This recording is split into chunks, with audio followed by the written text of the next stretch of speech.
Na, Badauskai, kadangi stebi mano telefono įrenginį, ką tik pajungi šaldytuvą ir pasižiūrėkit. Šaldytuvas rodo 96 amperus, 187 vatus. Šaldytuvo variklį drasko. Badauskai toliau linksminasi, nori, kad dirbtų variklis, dirbsim, mes jį sudeginsim.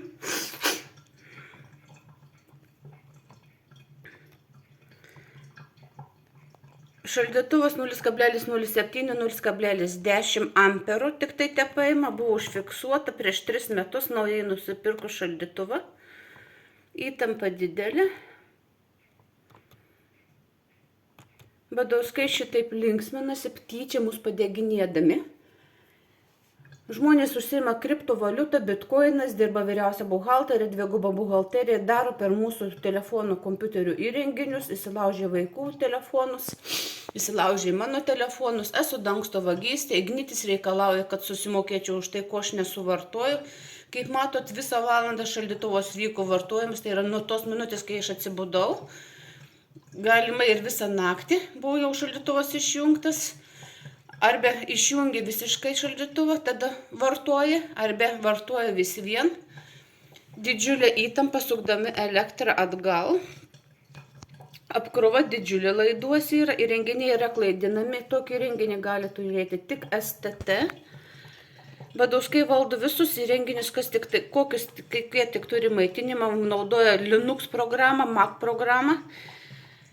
Prisijungia, yra dokumentai, kuriuos jie prisijungia prie bet kurios vietovės Lietuvoje, net užsienį, susiranda Wi-Fi, jungiasi per juos, tai yra jungiasi per kelius įrenginius, kad nebūtų sugauti, atsekti.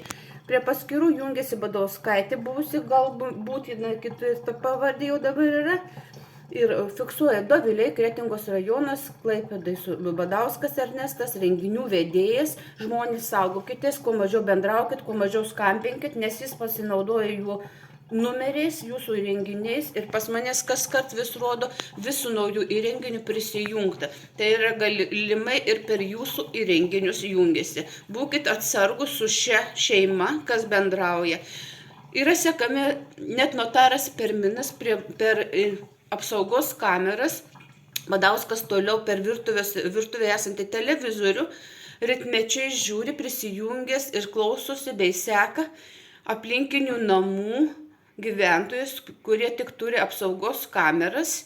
Per apsaugos kameras galima klausytis pokalbio, įrašinėti jį, paskui naudoja balso simuliatorius, žmonės gali būti reketuojami, siunčiamos žinutės, kad kažkas iš artimųjų atsitiko negerai. Tai daroma per mano telefonų įrenginį naudojantis vaikų planšetė, mano telefonų įrenginių vaikų telefonais. Vaikų telefonuose yra Rubicon projektai, Badauskai tai patvirtina, kad yra įsilaužę. Pagrindinis planšetė įsilaužęs yra Badausko sūnėnas, tai yra Kaunas Vilnius, Vilniuje gyvena, Kaune dirba, biuro įmoniai, palei jo vietą dabartinį. Šaldytuvas vėl pasijungia. Šaldytuvas pasijungia ką tik tai ir kaip matom, fiksuoja tik tai 5 amperus. Bet neužilgo jis pakils, nes Badauskai suka elektrą. Kaip bet kurį įrenginį, nors paprastą lempą įjungus į prailgintuvą, Badauskai pasijungia automatiškai kitus įrenginius. Tai yra mūsų daiktai dešimtimis kartų, net kartais 100 kartų elektros paima paprasta elektros lemputė, negu jinai turėtų būti. 12. Dabar vietoj 0,7 fiksuoja 0,8 amperus ir 11 vatų. Tai yra lempa ledinė. Šaldytuvas dirba, Badauskai nespėjo kažko tai sugadinti dar. Dirba labai lėtai. Prieš 3 metus šaldytuvas yra filmuoti, yra įrašai, šaldytuvas 0,07 ampero, 0,10 ampero.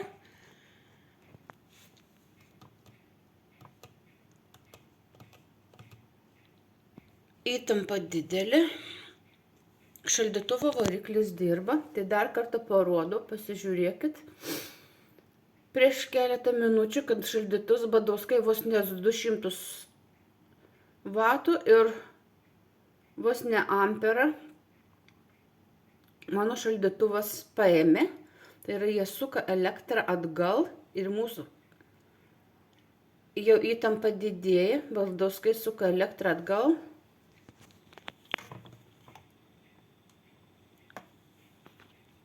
Ir šaldytuvo variklį labiau drasko.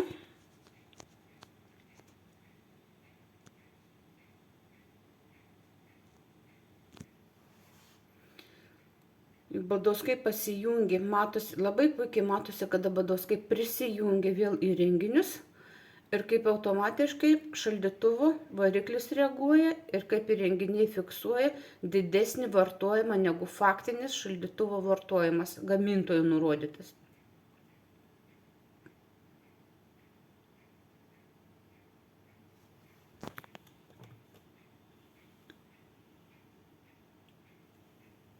$51 vatą.